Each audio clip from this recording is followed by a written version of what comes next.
நண்பர்களுக்கு வணக்கம். நான் எட்டியப்ப சோழன்.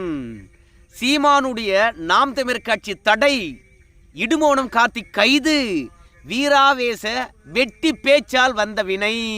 முதல்ல நாம் தமிழர் கட்சி தடை வருமா வராதா, இடுமோனம் கார்த்திக் கைதாவாரா இல்லையா, இவற்றையெல்லாம் பின்னாடி விரிவாக சொல்கிறேங்க. அதற்கு முன்பாக அண்ணாமலை அவர்கள் நாம் தமிழர் கட்சி பற்றி ஒரு விஷயத்தை வெளிப்படையாக பேசியிருக்காரு. அது என்னன்னு கேட்டுவாங்க. சீமான் அண்ணன் ஒரு கட்சியை முதல்ல காப்பாற்றுற வேலையை பார்க்கணும். பாதி நேரத்தில் வந்து பார்த்தீங்கன்னா பாதி பேர் ஆன்டி நேஷனல் ரைட் ஆகிட்டு இருக்கு, அவங்கவுங்க வீட்டில் ரைட் நடந்துட்டு இருக்கு. அதனால் சீமான் அவர்கள் இன்னைக்கு வந்து அவருடைய கட்சி மிக வேகமாக கலைந்து கொண்டிருக்கு. அதனால் அண்ணாமலை வம்புக்கு இழுத்தா ஒரு இமேஜ் கிடைக்கும், தமிழ்நாட்டில் புதிய ஸ்டைல் அது. அதனால் இன்னைக்கு அவர் கட்சியை காப்பாற்றுற வேலையை பார்க்கணும். அண்ணாமலையை வம்புக்கு இழுத்து அதன் மூலமாக நான் இப்படி பண்ணுறேன் அப்படி பண்ணுறேங்கிற வேலையெல்லாம் விட்டுறேன். அண்ணாமலை அவர்கள் என்ன சொல்கிறாரு, என் மீது குற்றச்சாட்டு வைப்பது ஒரு பக்கம் இருக்கட்டும், முதல்ல நாம் தமிழர் கட்சியை காப்பாற்ற சொல்லுங்க அப்படின்னு அண்ணாமலை சொல்லுவார். எதற்காக சொல்கிறாருன்னு கேட்டிங்கன்னா, அண்ணாமலை மீது சீமான் அவர்கள் ஒரு குற்றச்சாட்டு வைத்திருப்பார். தமிழகத்துக்கு டாட்டா காட்டிட்டு அவர் கர்நாடகாவுக்கு போக போகிறாரு. இந்த எலெக்ஷன் முடிஞ்ச பிறகு கர்நாடகா ஜெய்ஹோன்னு சொல்ல போகிறாரு அப்படின்னு சொல்லிட்டு, தமிழகத்தில் நிறைய ஐபிஎல் டீம் இருக்கிறது, அதனை தாண்டி தமிழ்நாடு கபடி அணிகள் இருக்கிறது, இவற்றிலெல்லாம் தமிழக வீரர்களே கிடையாது, நான் வந்தால் தமிழக வீரர்கள் மட்டும்தான் அதில் இடம்பெறுவாங்க அப்படின்னு சீமான் சொல்லியிருந்தார். அதுக்கு அண்ணாமலை அவர்கள் சொல்லியிருப்பார், சீமானுடைய கொள்கை வேறு, என்னுடைய கொள்கை வேறு.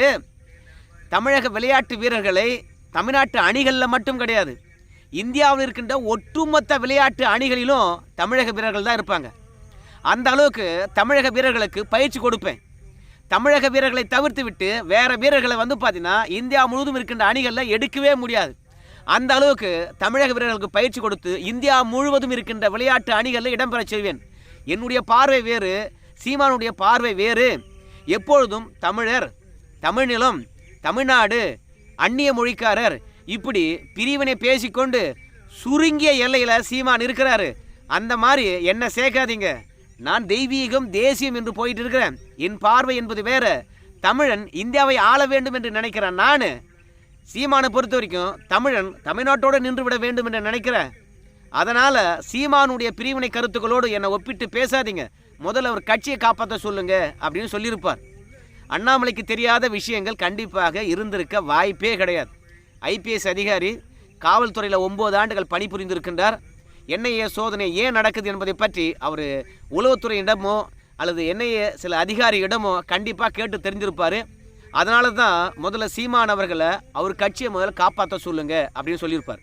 அண்ணாமலையை பொறுத்த வரைக்கும் சீமான் பற்றி பல நாள் பேசியிருக்கின்றார். அப்போதெல்லாம் சீமான் அவர்களை அவங்க கட்சியை காப்பாற்ற சொல்லுங்க அப்படின்னு சொன்னதே கிடையாது. இந்த முறை சொல்கிறாருன்னா நாம் தமிழர் கட்சிக்கு ஏதோ பெரிய ஆபத்து வருகிறது என்பது மட்டும் நன்றாக உணர்ந்து கொள்ளலாம்.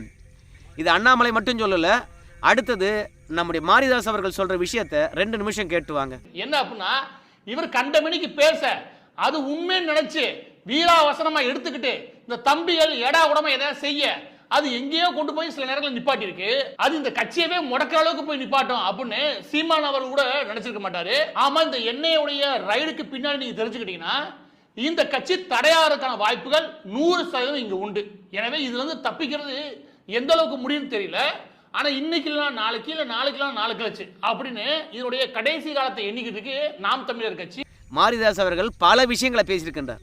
அந்த பல விஷயங்கள் ஆதாரத்துடன் பேசுவதனாலும், மாரிதாஸ் பேசின விஷயங்கள் பல நம்ம கண்கூடாக நடந்திருக்கின்ற விஷயத்தை நம்ம கண்டிருப்பதனாலும் நாம் தமிழர் கட்சிக்கு ஏதோ பெரிய சிக்கல் இருக்குது என்பதை மட்டும் நன்றாக தெரிந்து கொள்ளலாம். அண்ணாமலையாக இருந்தாலும் சரி, மாரிதாஸ் அவர்களாக இருந்தாலும் சரி, மத்திய அரசாங்கத்தில் அங்கம் பெற்றவர்கள் கிடையாது. பாஜக கட்சியுடைய தலைவராக அண்ணாமலை இருந்தாலும் அவர் அதிகாரம் மிக்க அரசாங்கத்தில் அதிகாரம் மிக்க பதவியில் இல்லை. ஆனால் எல் முருகன்ஜி அரசாங்கத்தில் இணைந்து பணியாற்றக்கூடிய ஒரு நபர். அதனால் என்ஐஏ சோதனை பற்றியும் நாம் தமிழர் கட்சிக்கு வருகின்ற சிக்கலை பற்றியும் நன்றாக தெரியும்.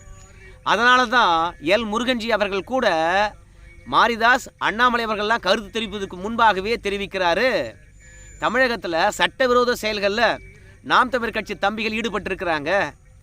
இது தமிழக காவல்துறைக்கு தெரியும்.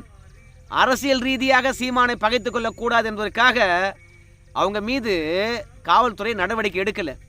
என்ஐஏ பொறுத்த வரைக்கும் பல நாள் கண்காணித்து இன்றைக்கு அவங்க வீடெல்லாம் அதிரடியாக சோதனை செய்திருக்குது. ஏகப்பட்ட விஷயங்கள் கைப்பற்றப்பட்டிருக்குது. இன்னும் நிறைய ஆவணங்கள் கைப்பற்றப்படணும். அதற்கு பிறகுதான் சீமானுடைய கட்சி இருக்குமா இருக்காதா, அதனை தாண்டி சீமானுடைய தம்பிகள் கைது செய்யப்படுவாங்களா இல்லை என்பது தெரியும். ஆனால் ஆயுத கிளர்ச்சியை செய்யக்கூடிய குழுக்களுடன் இவங்களுக்கு தொடர்பு இருக்கிறது. அதோட ஆயுதம் தயாரித்திருக்காங்க. தேச விரோத செயலில் ஈடுபட்டவுடன் இவங்களுக்கு நட்பு இருக்கிறது. இது என்னையே பல நாள் கண்காணித்து தான் இந்த வேலையில் இறங்கியிருக்கிறாங்க அப்படின்றத நம்ம எல் முருகன்ஜி அவர்களும் உறுதிப்பட சொல்லியிருக்கிறாருங்க. ஸோ இத்தனை பேரும் சொன்னால் மட்டும் போதுமா, அதுக்கு ஆதாரம் வேண்டாமா அப்படின்னு சொல்லும்போது தான் இன்றைக்கி நாம் தமிழர் கட்சியினுடைய இளைஞர் பாசறையினுடைய செயலாளராக இருக்கக்கூடிய இடும்பவனம் கார்த்திக் அவர்கள் என்ஐஏ அலுவலகத்தில் போய் ஆஜராக போகிறாருங்க.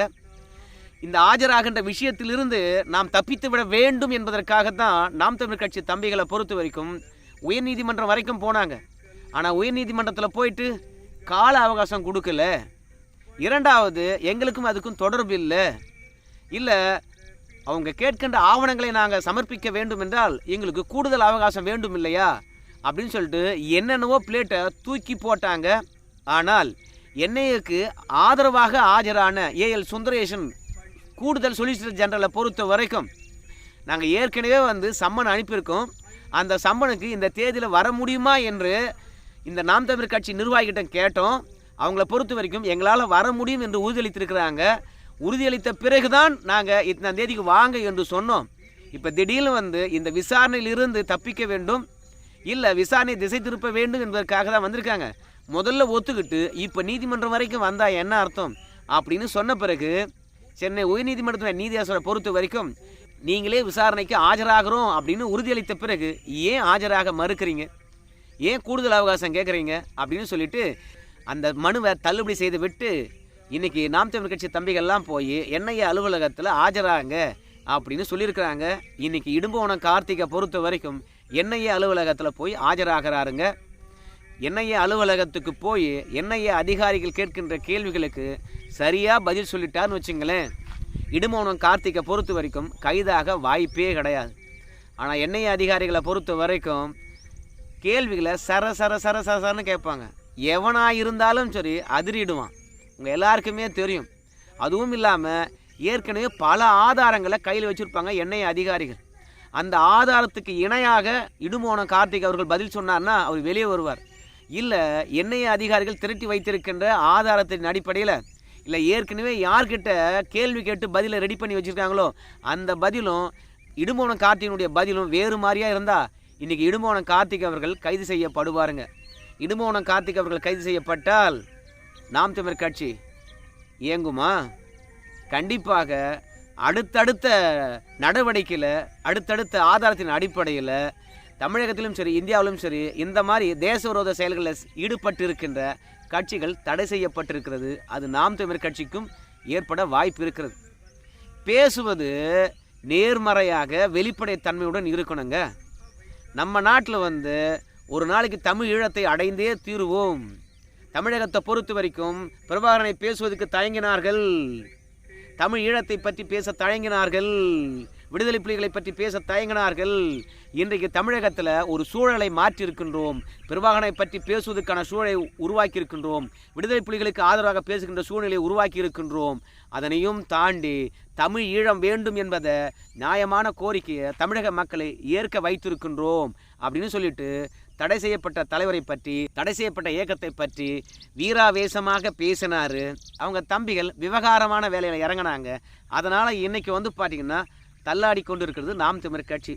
இதற்கிடையில் மணியரசன் அவர்கள் என்ன சொல்கிறான்னு கேட்டிங்கன்னா, ஏதோ தடை செய்யப்பட்ட இயக்கத்தை இங்கே மீட்டு உருவாக்கம் செய்வது போன்ற ஏதோ நாம் தமிழர் கட்சி தம்பிகளை தீவிரவாதி என்று நினைத்து ஆயுத போராளி குழுக்கள் என்று நினைத்து அதிரடியாக அவங்க வீட்டில் போய் சோதனை நடத்தலாமா?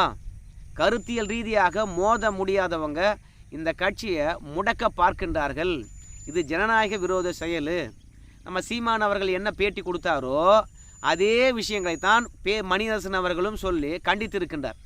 நம்ம சீமான் அவர்கள் என்ன சொன்னார், இந்தியாவில் என்ன தேர்தல் முறை இருக்குதோ அந்த தேர்தல் முறையினுடைய அமைப்பின்படியே எல்லாவற்றையும் பதிவு செய்து ஜனநாயக முறைப்படி நாங்கள் களத்தில் இறங்கி எங்கள் கட்சியை வளர்த்துக்கிட்டு இருக்கிறோம். 7% வாக்குகள் எங்ககிட்ட இருக்கிறது. ஸோ இதை முடக்கி அந்த இடத்துல பாஜக வர வேண்டும் என்பதற்காக அரசியல் ரீதியாக இன்றைக்கு எங்களை பழி வாங்குகிறது. ஸோ கட்சியை முடக்குகின்ற வேலையில் இறங்கியிருக்கிறாங்க. எங்கள் தம்பிகளை பொறுத்த வரைக்கும் நாட்டுக்கு எதிராகவோ இல்லை ஆயுத போராளி குழுக்களுடனோ எந்த விதத்திலும் தொடர்பு இல்லை. ஆதாரங்கள் இல்லாமல் நாம் தமிழர் கட்சி தம்பிகளை பொறுத்த வரைக்கும் நாட்டுக்கு எதிராகவும் ஆயுத போராளி குழுக்களுக்கு ஆதரவாகவும் செயல்பட்டார்கள் என்று சொல்லிட்டு எங்கள் கண்ணியத்தை குலைக்க பார்க்குறீங்க அப்படின்னு சொல்லிவிட்டு அவர் கண்டனத்தை பதிவு செய்திருக்கின்றாருங்க. என்ன பண்ணுறதுங்க, நாம் தமிழர் கட்சியினுடைய தலைமை ஒருங்கிணைப்பாளருக்கு ஐடியா கொடுக்கின்றவராக மணியரசன் இருக்கிறாரு. கட்சிக்காக ஒரு பேசித்தான் ஆக வேண்டும். உடனடியாக மே 18 இயக்கத்தினுடைய தலைவராக இருக்கக்கூடிய திருமுருகன் காந்தி அவர்கள் எப்படி நாம் தமிழர் கட்சி தம்பிகள் வீட்டில் என்னையே சோதனை நடத்தலாம். இன்றைக்கி எந்த ஒரு விசாரணை அமைப்பாக இருந்தாலும் சரி, ஊழலை தடுப்பதற்காக, தீவிரவாதிகளை ஒடுக்குவதற்காக, நாட்டு பாதுகாப்பை உறுதி செய்வதற்காக கிடையாது.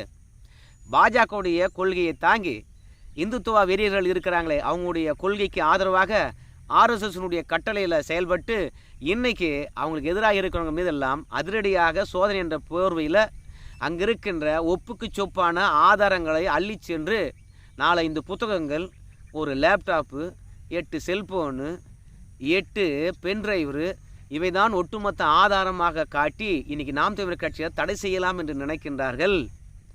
அதாவது விசாரணை அமைப்பின் மூலமாக தமிழக உரிமைகள் பாதிக்கப்படுகிறது. இங்கே காவல்துறை இருக்குது. என்ஐஏ எதற்காக? ஸோ என்ஐஏனுடைய அராஜகத்தை ஒழிக்கணும். அதனால் நமக்குள்ளே பார்த்திங்கன்னா ஆங்கிலேயன் காலத்திலிருந்து, வரலாற்று காலத்திலிருந்து நிறைய முரண்பாடுகள் இருக்கிறது. எதற்குமே நாம் பார்த்தோன்னா ஒன்று சேர மாட்டோம்.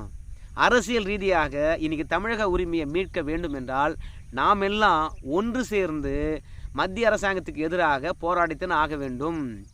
திருமுருகன் காந்தியினுடைய எண்ணமெல்லாம் என்னன்னு கேட்டிங்கன்னா, திமுக வேறு, அதிமுக வேறு, நாம் தமிழ் கட்சி வேறு, திராவிடம் வேறு, தமிழகம் வேறு அப்படின்னு பேசிக்கிட்டு இனிமேல் இருப்பதனால தான் இன்றைக்கி அங்கிருந்து என்ஐஏ நம்மளை சோதனை பண்ணி நம்மளை முடக்கிட்டு இங்கே பாரதிய ஜனதா கட்சி வளர பார்க்கிறது. ஸோ பாரதிய ஜனதா கட்சி தமிழ்நாட்டுக்கு எதற்கு, தமிழக உரிமையை மீட்டெடுப்பதற்கு அந்த கட்சி எந்த அளவுக்கு பயன்பட போகுது? ஸோ நமக்குள்ள இருக்கின்ற பிரிவினை எல்லாம் ஒதுக்கி வைத்து விட்டு இன்றைக்கி நாம் தமிழர் கட்சி தம்பிகள் இடத்துல சோதனை நடந்திருக்கு இல்லையா, அந்த சோதனைக்கு கண்டனத்தை பதிவு செய்ய வேண்டும் அப்படின்னு திருமுருகன் காந்தி கூட பார்த்திங்கன்னா கண்டனத்தை பதிவு செய்திருக்கின்றாருங்க. நாம் சொன்ன எல்லா விஷயத்தையும் நீங்கள் ஒப்பிட்டு பார்த்தீங்கன்னாவே தெரிஞ்சிருக்கும். எல்லாருமே நாம் தமிழர் கட்சி தம்பிகளை பொறுத்த வரைக்கும் ஆயுத குழுக்களுடன் தொடர்பில் இல்லை, அவங்க ஆயுதங்களும் செய்யலை. இரண்டாவது, தேச துரோக செயல்களில் ஈடுபட்டு கைதாகி இருக்கின்றவுடன் எந்தவித தொடர்புலையும் இல்லை. இவங்க ஒரு திறந்த புத்தகம்தான். யாரோ எழுதின புத்தகங்கள் இவங்க வீட்டில் இருந்தது. இதே புத்தகங்கள் ஆயுதம் செய்தவர்கள் தேசத்துக்கு எதிராக பேசின வீட்லையும் இருந்தது என்பதனால இவங்க வீட்டிலாம் அதிரடியாக சோதனை நடத்துவீங்களா? அவங்களுக்கும் இவங்களுக்கும் ஒரு தொடர்பு என்னன்னு கேட்டிங்கன்னா, புத்தகம் வச்சிருந்தது தானே நீங்கள் ஒரு காரணமாக சொல்கிறீங்க.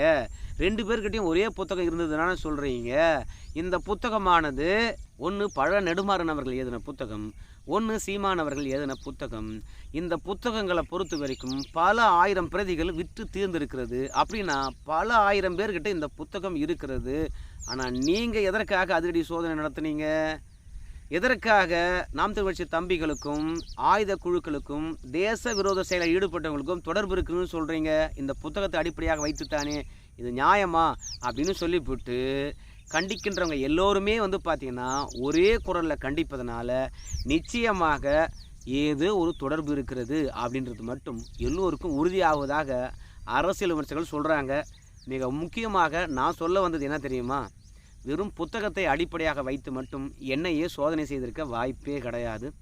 இன்னும் ஏகப்பட்ட ஆதாரங்கள் அவங்கக்கிட்ட இருக்கும். இன்றைக்கி என்ஐஏ அலுவலகத்தில் போய் இடுமோனம் கார்த்திக் அவர்கள் ஆஜராக போகிறாரு. இடுமோனம் கார்த்திக்கு ஆதரவாக நாம் தமிழர் கட்சி சீமானவர்களும் உள்ளே போய் உட்கார போகிறாரா? இல்லை நீ போய் பார்த்து விடா தம்பி, உனக்கு நான் வெளியிருக்கின்ற போதே கோச்சிங் கொடுத்துட்டேன், கேட்குறதுக்கெல்லாம் இப்படி பதில் சொல்லு அப்படின்னு சொல்லி அனுப்ப போகிறாரான்னு தெரியல. ஆக மொத்தத்தில் உண்மையை சொல்ல போனோம்னா மாறுபட்ட பதில்கள் இடுமோனம் கார்த்திக்கிட்ட இருக்கின்ற போது இவர் கைது செய்யப்படுவார். இவர் கைது செய்யப்பட்ட கட்சிக்கு அவ்வளவுதான், சோலி முடிஞ்சிடும். உங்கள் கருத்தையும் சொல்லுங்கள். நன்றி நண்பர்.